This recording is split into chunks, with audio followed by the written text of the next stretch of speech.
Our guest today spent 5 years of her life as a prostitute.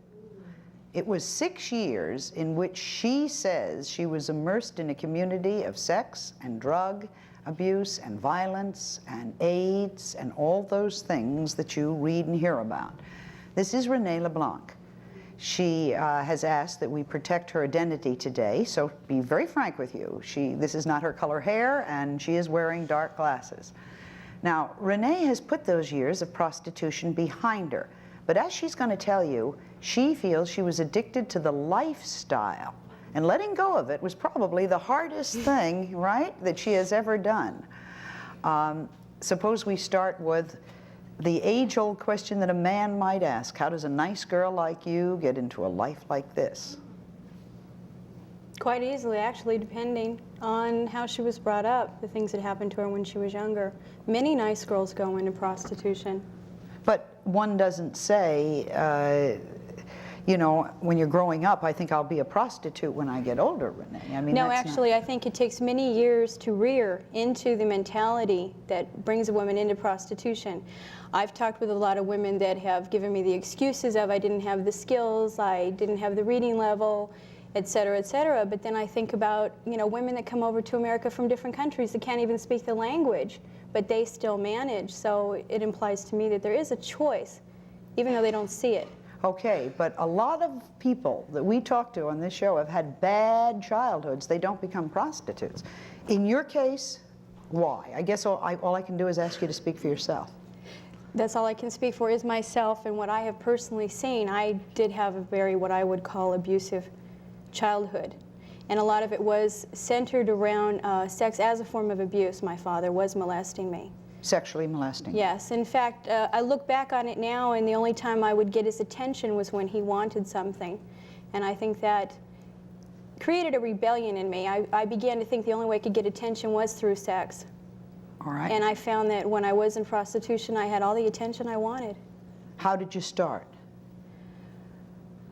That's kind of like asking someone, why do you start drinking or taking drugs? I don't think there really is any answer. I know how I physically got into the business, but okay. why I started, I don't know. How did you physically get into the business? I had had a car accident where I hurt my back quite badly. So I started working as a cocktail waitress because the hours were short and the money was good enough. And these people that owned the nightclub where I was working also ran and owned some massage parlors and escort services. And I got like, hey, honey, come over here. We've got something better for you. And you knew that that was prostitution? I mean, how old were you? At the time, I rebelled against the concept of prostitution in terms of street walking. These people were very organized, and it was very businesslike, and it was a profession. They called it the sex industry. And they said, we're in the sex industry and you can be part of this. Yes. And you said, yes, I will do this. Any qualms, any thoughts about it? Oh, absolutely. In fact, I sort of negotiated my contract. You had a contract? Yes. I sat down with the people and told them that only if you can prove to me that I will not be killed, arrested, beat up, I will not have a pimp, if I can make so much money. And then they told me what they wanted, and we negotiated. And it never occurred to you, you're saying, I want to do this. Why? It's all right, by the way, if you say to me, Sally, don't be dumb for the money. I mean, is that the answer, or is it something else? I thought it was the money when I went into it. But when I noticed the way I was spending it, I began to think maybe it wasn't the money. I think that the money for me was a method of denial. Okay. I think it was a way of justifying what I was doing. Tell me about your lifestyle. Any more cocktail waitressing as your, no? No, it's a lifestyle where you can really get drunk on the power that you have over other people. The quick money. The fact that you can do anything you want to do, anytime you want to do it, with whoever or wherever you want to do it. That in itself is what I found was the most addicting. Renee, I don't understand you. When you say I can do anything I want to do, I mean, isn't a prostitute a working girl? Doesn't she have to go someplace to be a prostitute? Are you saying to me I had complete and utter control over my own life and I didn't have to do anything I didn't want to do at any time? I spent one whole year staying in my apartment watching television and having money dropped off at the door. Where do the clients come from? Everywhere.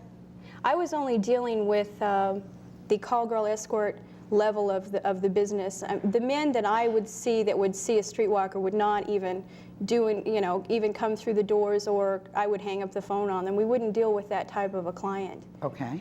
And the year that I'm talking about, I had other people working for me that I had trained in the business. If you have people working for you, you're a madam. Yes. Okay, so you had does a madam always have a house? Did you have a house? Or is this done on the phone where you? Well, everything progressed. I started out answering the phones, and from there I went to being a driver for the other girls, and that was my on-the-job training. You know, the girls would talk to me about how they did things, why they did, and what you do. And after times with that, then I moved on to going on double calls, where I would go in with the girl and work with her, with the client, to see what I was supposed to do. Who are these clients? Anywhere from a guy who works at the gas station to politicians and movie stars. Everyone. In Yeah. other words, all people are possible clients.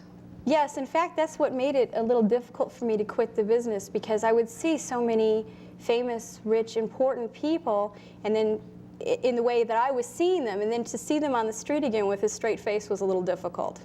All right. How much money were you making? My last days in the business, I was making over $2,000 a day. Tax-free? No, actually, I was paying taxes. What do you put on an income tax if you're a prostitute? Well, I had set up a front business, and I had a business bank account, and I would deposit. I preferred to do my business with checks and credit cards, because my opinion was a vice cop's not going to give me a master charge. And I would, deposit it into the bank account. I had an accountant figure out my taxes. And you legitimately paid taxes Yes. and everything. All of this was done on credit cards. Most of it was done on checks and credit cards. I preferred to do it that way. Okay. You said your life was very glamorous. You could travel around the world? I didn't like to travel. You didn't? I traveled a lot around where I lived. I once made a joke that I'd make an excellent cab driver. I've been on every street in LA. All right. Why leave the business? Because I didn't want to die. Why were you going to die? I felt that my addiction had progressed to that point, and I was seeing a lot of people around me dying. Addiction? Yes. To prostitution? To the sex industry, yes. Addicted to the sex industry, and you felt it would kill you? Yes, I knew that it had progressed to the point. In any 12-step program, they tell you that addiction always ends in jails, institutions, and death. And I had already experienced the jail and institution, so I knew death was next. Who would want to kill her, and why should she die? And what is the life of a prostitute when we return?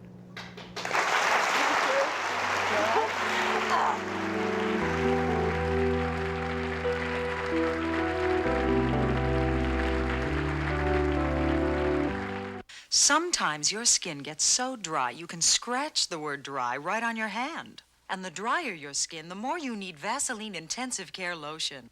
It soothes and starts healing dry skin on contact. That's today's Vaseline Intensive Care.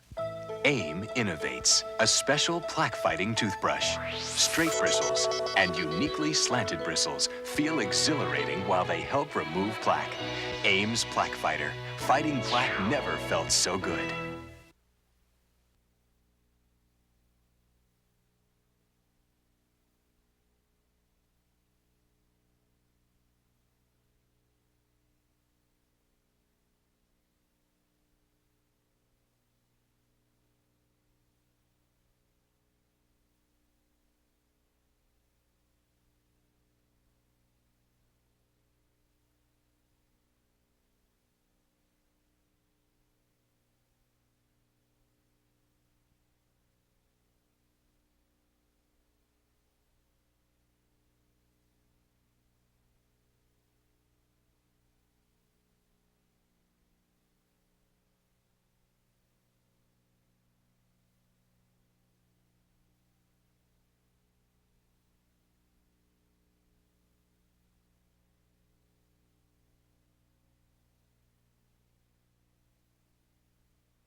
When we went to the little break we took, Renee says, this is very rough to talk about these things. Renee, why would you have died? What would have killed you as a prostitute? Are we talking about diseases or somebody who would stab you or what? There's a million ways to die in the business. You could get a client blow off on you. You could get shot by a cop. You could get killed in a raid. There's a certain set of criminals that love to knock over whorehouses because of the money and who's going to call the police. Yes. How long ago were you involved in this industry? I've been out of the business for over 2 years and living the straight life. Was there a moment that made you go straight? That's difficult to say because I wanted out of the business for years. I was desperate to leave the business for years. I couldn't find a way. Not to make $2,000 a day, certainly. The money had reached a point where it wasn't that important to me. I'd had nights where I'd collapsed on the floor crying and screaming to God to get me out of this life. How about your parents? How do your mom feel about this? My mother was arrested with me, actually. Does that mean your mother was a prostitute with you? No, my mother was not involved in the business, but the police felt that I was going to flee the country to avoid sentencing, so they arrested her to ensure I went to trial. What is the pay scale like? I mean, how do you charge people? For what service? You get paid so much for what you do, or how you do it, or $2,000 a day seemed like quite a bit of money for... You mean, how would we determine how much to charge the client? Right. Basically, I would determine what exactly they were looking for and then figure out what they were capable of paying and get them to pay just a little bit more. So you have to be like my accountant. How old were you when you began? Actually, I was quite old. I started at 19. The women that I were working with started anywhere from 9 years old to 12. How old are the older prostitutes working today? I've seen women currently working in the business that are 65 years old. You said that you had females working under you, correct? I had men and women working for me. How would guilt feelings, wouldn't you try to get these people out of this environment instead of encouraging for a profit making for yourself or for them? Wouldn't you want to, okay, this is not for you, why don't you go back to school, go back to your parents first, you know, this is not your life, this is the dropout line, end of the road. What I This is was the way I doing, feel. I'll tell you what I was doing was I would see women on the street with the street pimps, and I would basically remove them from that situation, and I would send them back home to their parents. That was the only thing I felt I could do. The sex industry level that I was in was much different than the street walking level. There's a lot of women on the street that are being kept there by drugs and the pimps. Were there not drugs in your level of the industry? No, the 6 years that I was in the business, I did not drink or use ever. It was not until I felt I had to get out of the business that I started using drugs. What did you use? For about a year, I used cocaine. Did you not worry that that would kill you? Did I not? I knew that it was going to kill me, but again, I couldn't stop. And the only way that I was able to stop both the drug addiction and the addiction to the sex industry was through a 12-step program. But you were not doing drugs as you were working as a prostitute. No, I felt it interfered with my work. You said that you chose the call girl service because you didn't have a pimp, but were you in total control of all your money and you had to answer to no one? Absolutely, I had to answer to no one. I did with whatever, you know, I wanted to do with my money. Who gets these what kind of human being makes a 9-year-old girl a prostitute? I mean, did you do that, and could you do that? No, I would not allow anyone to work for me that was under the age of 18, and I did not have people working for me as their first time. I would make sure that they had been working before, that they were over 18 before I would deal with them. But who is hiring the 9-year-old girls for prostitution? Well, this particular woman I'm talking about that started when she was 9, she's actually the woman that trained me in the business, and she started street walking when she was 9 with her sister who was 12. You're very articulate, and you seem to have a very good perspective in retrospect. Where did that come from? Was it the 12-step program that got you out?